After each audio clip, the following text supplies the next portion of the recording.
পাঁচ নম্বর আমল হলো ইফতার করা এবং সেই ইফতার তাড়াতাড়ি করা। ইফতার করা এটা নবী সাল্লাল্লাহু আলাইহি সাল্লামের সুন্নাহ এবং তাড়াতাড়ি ইফতার করা এটাও তার সুন্নাত।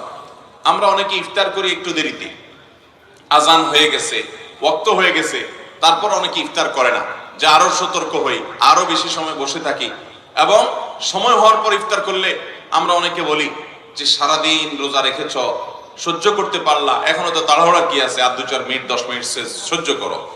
আপনার যদি ওয়াক্ত হয়ে যায়, আপনি নিশ্চিত হয়ে যান, তাহলে সেক্ষেত্রে আর সাহারি ইফতার করতে আর দেরি করার কোনো প্রয়োজন নাই। ইফতার বিলম্বে করা, বিশেষ করে চতুর্দিকে অন্ধকার হয়ে যাওয়ার পরে ইফতার করা, এটা শিয়াদের একটা আমল। এটা অন্যান্য অনেক পথভ্রষ্ট মানুষদের আমল।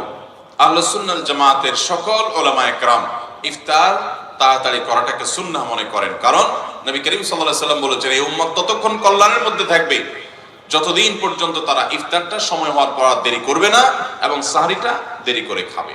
তাহলে সময় মতো ইফতার করে ফেলা, এটা হলো 5 নম্বরের সুন্নাত।